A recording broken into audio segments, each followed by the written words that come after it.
There's a point on Route 149 in Barnstable where the mailboxes have 4 digits, and there's a nice rural country feel to the place. The road stretches for nearly 5 miles from 6A in West Barnstable to Route 28 in Marston's Mills. But right here, around the middle of it, we can see the roofline of a barn peeking over this hedgerow.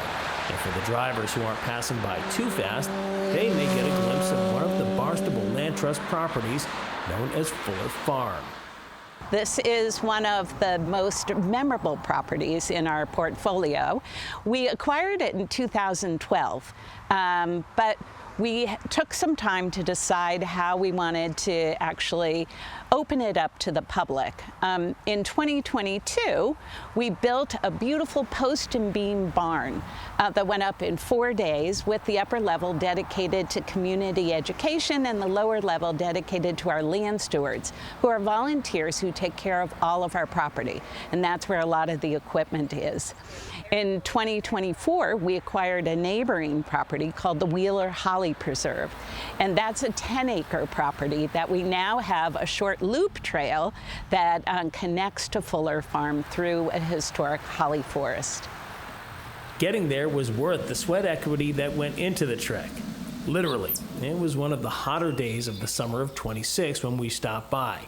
Heading along the meadows, the trail follows a figure-8 pattern, and at the highest point of elevation, we can get a view of Middle Pond. We also got a chance to spy on some of the birds, butterflies, and bees. The trails are open to the public year-round, but there's certainly something special here during the summer months. This time of year, there's lots of wildflowers coming out in our different meadows, which are protected, including the meadows which are filled with little blue stem grasses, which is rare and important to preserving our ecosystem. It's gorgeous. And while the trails may get the lion's share of attention here at Fuller Farm, there's a plot of land just off to the left behind the barn that's maintained by a group called Resilient Roots. They've been able to add a unique layer of education here, and it's pretty neat. The nonprofit group Resilient Roots turned out to be the ideal partners for the folks at the Barnstable Land Trust when they came and turned this portion of the property into what's known as a permaculture garden. And that's a process which uses regenerative natural means to grow things. In this case, fruits, vegetables, and flowers. And then a couple times out of the year, they'll do a harvest and donate what they can to local food pantries. What's also nice is that one needn't be a green-thumb gardener to come in here and snoop around. The garden is open to the public. It has gates to keep the animals out, but the people are welcome to come in. They have great educational signage. It's definitely worth strolling through. It's a beautiful asset to this property. And this property is just one more reason for Sue Dowling Sullivan to feel motivated about carrying out the mission of the Barnstable Land Trust. Being in nature has so much to give to all of us in different ways. And that's what I really love, is that if you live on Cape Cod especially, nature and being outside is important, whether it's the ocean or the meadows or the trees. And I think preserving places like this is good for our souls, good for our community, good for our earth. So that's why I can get really excited about the work that Barnstable Land Trust does, that we're helping to protect very special places like this beyond our lifetimes for future generations.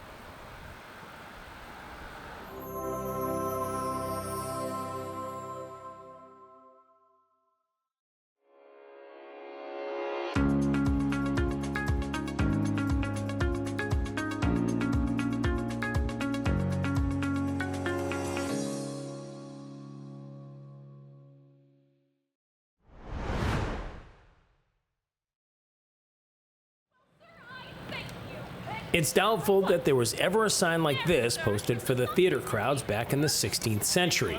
But everything else happening on and around the stage here at the Village Green in Hyannis was pretty much in keeping with what anyone might expect to see and hear at a traditional Shakespearean performance at any time throughout history. Well, except for maybe the sounds of motorcycle and airplane engines. On an evening in late July of 2026, we were treated to a night of stagecraft known as Shakespeare Under the Stars. It's a summertime tradition that covers 3 towns on 3 nights that the Cape Cod Community College Performing Arts Department started back in 2018. We like to offer theater free for the community. We do it in small bites, so this isn't your typical 5-act Shakespearean tragedy that might run 2.5 hours. It's a quick hour, maybe 75 minutes some years, and we think the community has really enjoyed it. The performers seemed to get a real kick out of it as well, and the acting roles weren't relegated to only current members of the student body at the 4 Cs. This year we have a number of alumni who have come back to join us, a number of students who are very new to theater, some who have done several shows with us, and a couple of community members who have enjoyed working with the students along the way. The cast also featured a couple of first-timers with this troupe. These 2 Barnstable natives were able to enjoy a bit of a homecoming playing here in downtown Hyannis. As a Barnstable local, it's really fun performing out around town. I know I grew up going to town hall all the time. My dad was local. He was town councilor when I was growing up. So I, grew up all around the town hall and grew up in this area. So it does mean a lot being able to be back here and doing what I love in a place that he enjoyed doing stuff. Of course, those familiar surroundings may even increase the pressure to perform. There's 100% that pressure where it's like, you can't mess up. That's really, really, really bad if you mess up and you'll never forget it. But it's sort of like when you learn the lyrics to a song you really like, how could you ever forget the lyrics to your favorite song? I never would. So that's how I look at it. It's like, I don't even know how I know it in the moment. It's just I hear the line before and it just comes out. It's like magic. I don't know. One other magical element to the evening was something that no one could control, the weather. In a summer that could easily be described as very hot, it was a real treat to have conditions where folks could pull up their lawn chairs and enjoy nearly ideal comfort. Of course, there's no such thing as perfect weather, but tonight's pretty close. There's an ocean breeze, temperatures in the low 70s, and not a cloud in the sky. That unique combination might just be enough to lure plenty of passers through, just like me, to swing by and check out a show. Low humidity is our friend. We had to unfortunately postpone our opening performance, which was scheduled for Tuesday in onset because of those torrential downpours. Last night was a little foggy. It felt like we might be on the moors, maybe in King Lear, but tonight is perfect. It doesn't get really any better than this. For what it's worth, the evening's performance was Shakespeare's The Comedy of Errors, which is not only one of his earliest and most lighthearted works, but also one of his shortest. Combine this with the terrific weather, and it was a recipe for an enjoyable experience, even for those who may have never considered coming out for something like this. If someone walks by and sits down for 10 or 15 minutes and enjoys a little bit of the story, they've just stopped. They haven't rushed on to their next thing. They've just paused. They've enjoyed the nice fresh air. They've enjoyed the green grass.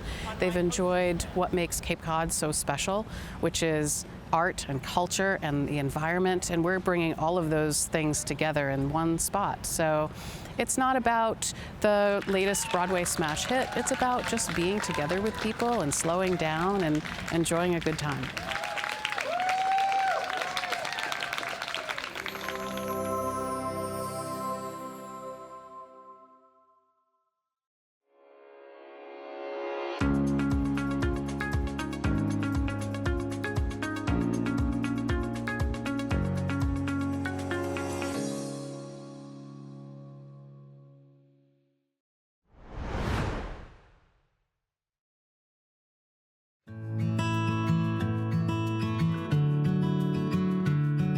I'm Andrew Gottlieb, the Executive Director of the Association to Preserve Cape Cod. APCC is the Cape's largest and longest existing environmental advocacy and education organization. We work on issues of concern across the region of Cape Cod.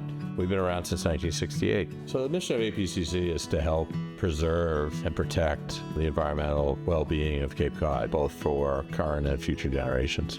Our programs and our scope and breadth runs from Bourne to Provincetown. Our focus changes periodically depending on what's going on. In today's world, Our primary focus is on protection and enhancement of water quality. In particular, our focus has been around reducing nutrient enrichment of our waters, primarily through controlling three primary sources.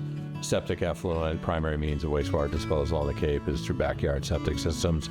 Those have degraded our marine environment and our freshwater environment. And so fixing that problem and helping towns get the resources necessary to address that problem has been a primary focus of ours. We're working a lot these days on encouraging and creating the financial tools necessary to enable towns, land trusts, and local entities to preserve the remaining portion of the land of Cape Cod that is neither developed nor protected.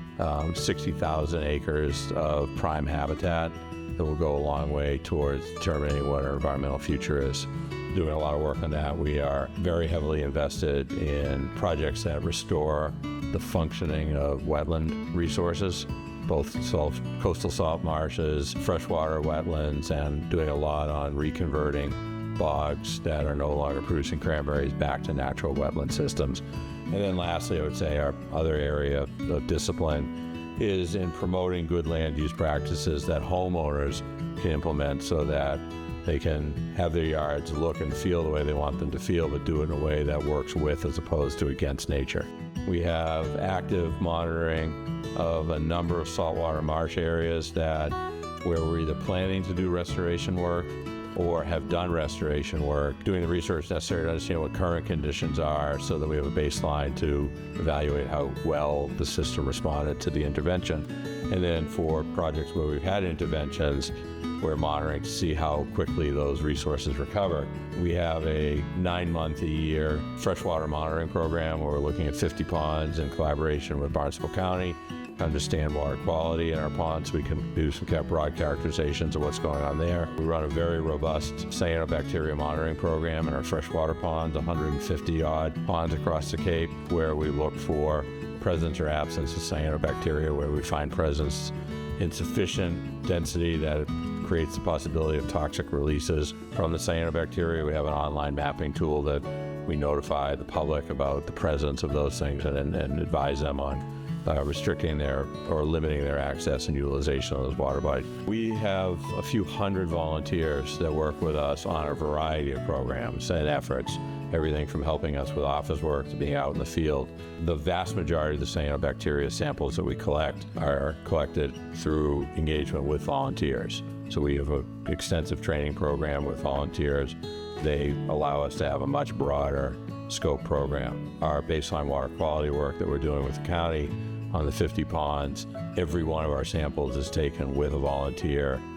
Volunteers are at the core of the annual herring counting that we do as an organization in the spring. That tends to focus in the spring and the spring migration. We have dozens of people that are out in the field counting. So volunteers are a really important part of extending the work that we can do. So for anybody who's interested in learning anything about any of our programs, cyanobacteria, sign up for alerts, volunteer, just become more environmentally aware, visit our website at apcc.org. While we're still relatively small, we have been growing. I think our growth is in response to a desire from the people who live, work, and recreate on Cape Cod to preserve the nature of the environment that drew them here in the first place. And, the threats to our environment are significant and real. The destiny of this is not preordained, and how it comes out has a lot to do with what we do to be active, to take common sense steps to preserve the environment, and that's what we're all about.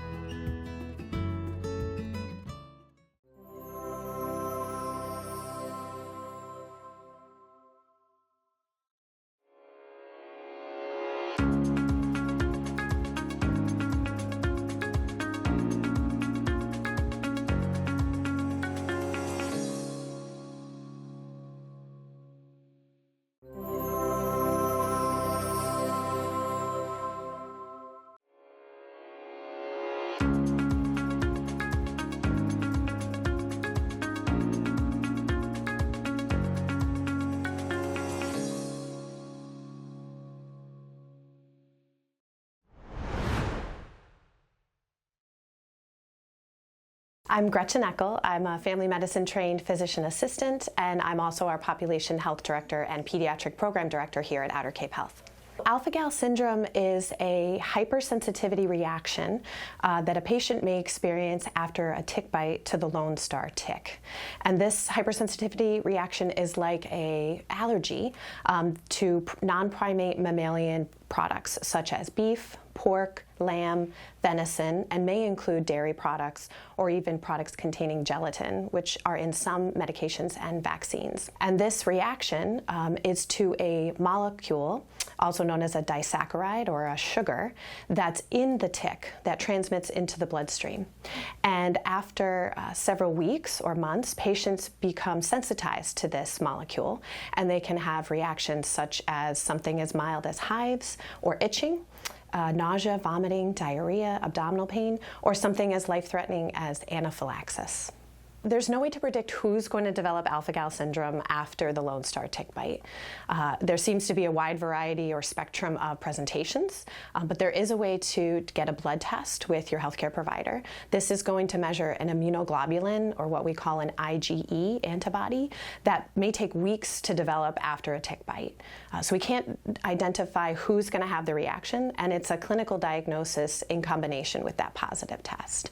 So there have been cases or incidences where patients have positive antibodies and no reaction after consuming those products. The Lone Star tick was primarily identified in the mid-Atlantic states, so in the southeast, but we're seeing increasing cases here on Cape Cod and the islands, and so the Department of Public Health, as of April, now considers this a reportable condition so that they can study and investigate patterns here. In alpha-gal syndrome, it's also known as midnight anaphylaxis because a lot of people consume these products in the evening or at dinner time, and their symptoms are delayed.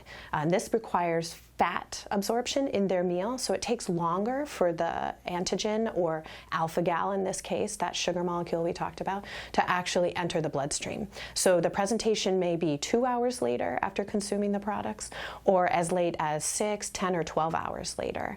So if patients are developing itching unexplained about 6 hours after a meal, and there seems to be a consistency with that food consumed, and they could maybe identify that through a food journal, they should talk to their doctor about getting that blood test. So the best prevention would be avoiding a tick bite or preventing a tick bite. And so people can do that by wearing long sleeves or long pants, particularly light clothing so you can spot the dark colored ticks more easily, using insect repellents containing DEET or picaridin, or oil of lemon eucalyptus has evidence to say that can prevent or repel ticks. Doing frequent tick checks after you spend time outdoors, so doing that as soon as you're finished with your yard work or after you're done with your hike, coming in, doing a full body tick check, and then removing those clothes that you wore during that activity and washing them right away. In addition to those measures, you can also purchase permethrin-soaked clothing or treated gear. So if you're frequently camping, hiking, or gardening, you can use permethrin as a repellent on your clothes, but it's not recommended for your skin.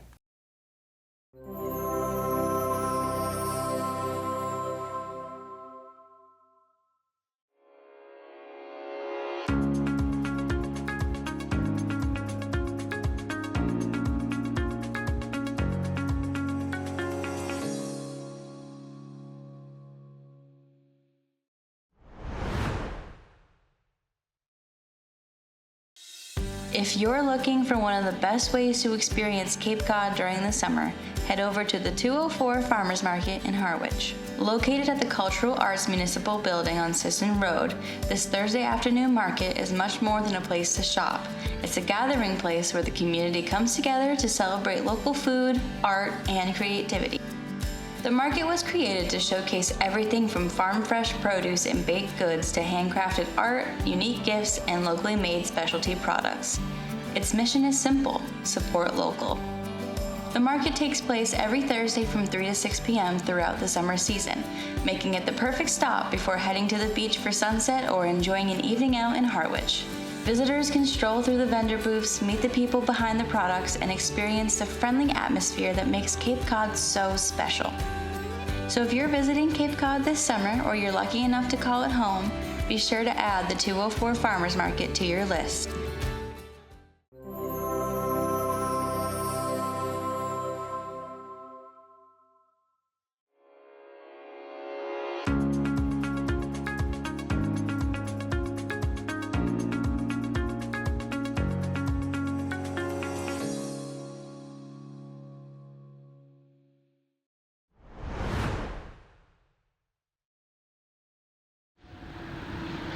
The airport here on George Ryder Road adds one more layer of uniqueness to the town that makes up the elbow of Cape Cod. Chatham is one of only 4 towns on the Cape to have an airport. And while the town owns the airport itself, there are no town employees working here. One of those non-town employees is Tim Howard. It's been a long road since he first showed up here as a college grad with a mechanic's license looking for a job to where he is now, owner and operator of Stick and Rudder Aero Tours, which encompasses maintenance, flight training, and the sightseeing business. Oh, and he manages the airport too, which gives him more of a chance to interact with the public than he may have had anywhere else. We're one of the few, I'll call it gem airports, where the public can get right up and close and personal. I mean, if they just come to eat up at Hangar B, they can sit right out there and be 10 feet from a classic biplane and watch, how that procedure works and see how that whole process is. And it stimulates a lot of people who want to, become pilots or get into aviation. Not just flying, but there's also the maintenance aspect, being a mechanic or a technician. There's also airport management.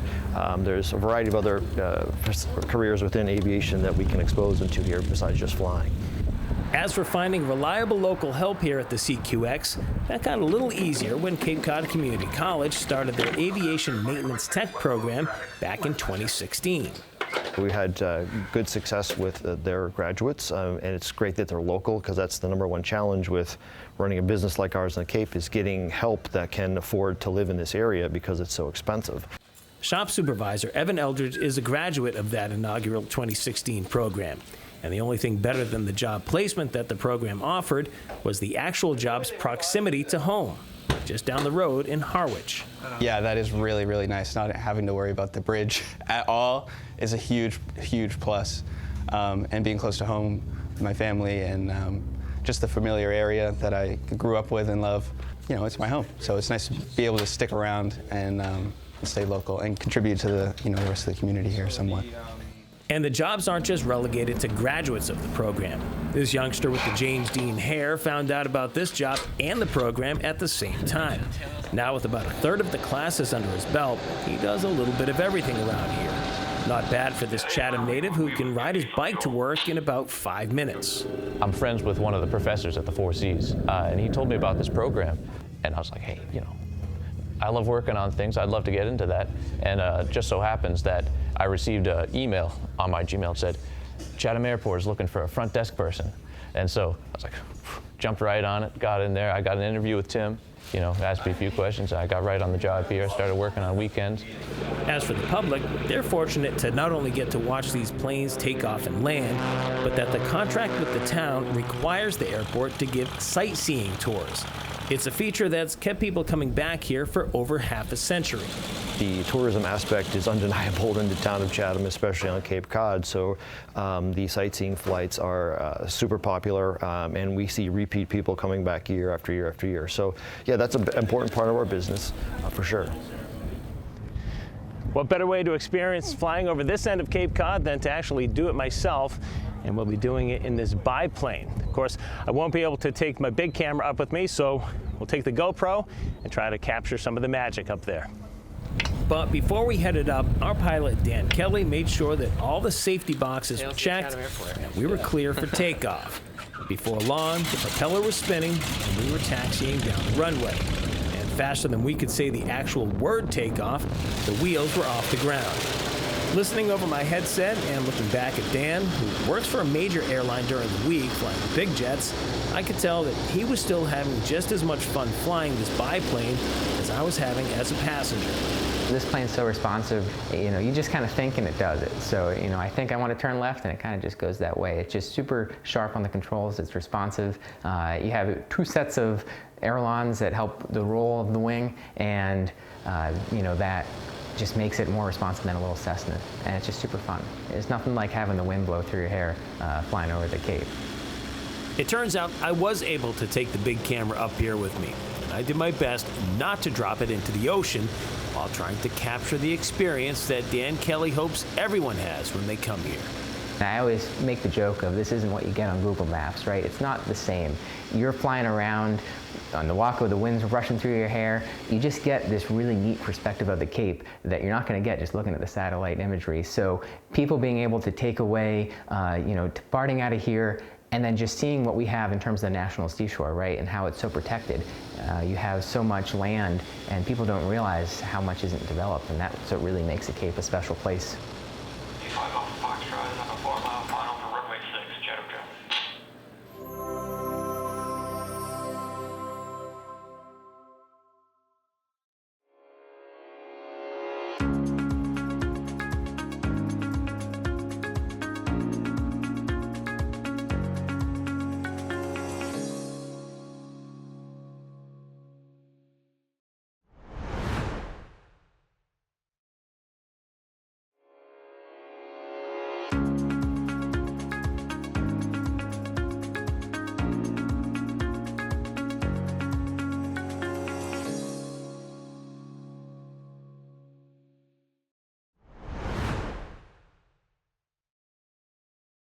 Yarmouth is home to many historical places, one of those being the Judah Baker Windmill. The windmill experienced several moves before moving to its current location in a small park overlooking the Bass River towards Nantucket Sound, only a half-mile from Route 28. I spoke with Bob Kelly, president of the Old Yarmouth Historical Society and vice chair of the Yarmouth Historical Commission, to hear more about the story of this windmill. I'd like to go back to the beginning, to Francis Baker, who was the progenitor of this name on Cape Cod. He came over in 1630 on the ship Planter as a tailor. He married Isabel Twining. Isabel Twining was the daughter of William Twining, known Quaker of Eastham.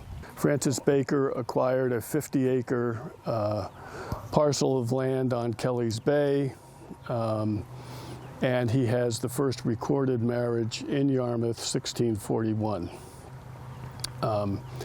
His property on Kelly's Bay was divided on the west side with another 50-acre lot of David O'Killia and Jane Powell, who are my ancestors. The line that I'm going to be talking about today is Francis, Nathaniel, Samuel, Judah. The windmill itself has taken its tour around Dennis and Yarmouth and has had many owners, the first being its namesake, Judah Baker, who built his windmill in 1791 at Grand Cove to grind corn. After Judah Baker built the windmill in 1791, the windmill was then sold to Captain Freeman Kroll and moved to East Dennis.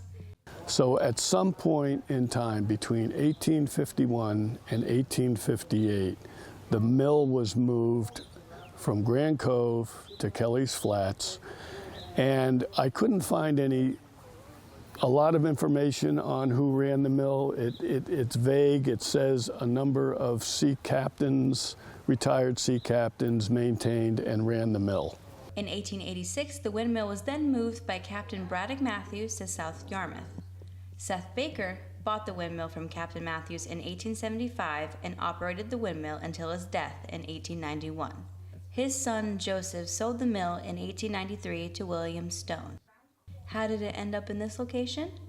Well, a storm in 1916 damaged the mill, and Charles Henry Davis assumed the guardianship of the mill and moved it down the street to its present location. A deal was made in 1953 where the town of Yarmouth took over the responsibility of the windmill, and here it stands today. Well, this is a reminder. This is a, 215-year-old example of what architecture was like in the earlier days of the country. Every town had multiple mills. Every town had a mill. There were multiple mills around. Yarmouth had 6 or 7 mills around it, probably more. And, you know, these are the only examples. The Baxter Mill, which is in West Yarmouth, is an example of a water grist mill. So Yarmouth has 2 living examples of 2 kinds of grist mills that were built prior to 1800. In this day and age, I see this all the time on the Historic Commission. The older homes are being bought up, destroyed, and large mansions are being built. It's a trend that's not stopping, and so anytime we can preserve something that's old, it's a reminder to everybody of what life was like back then.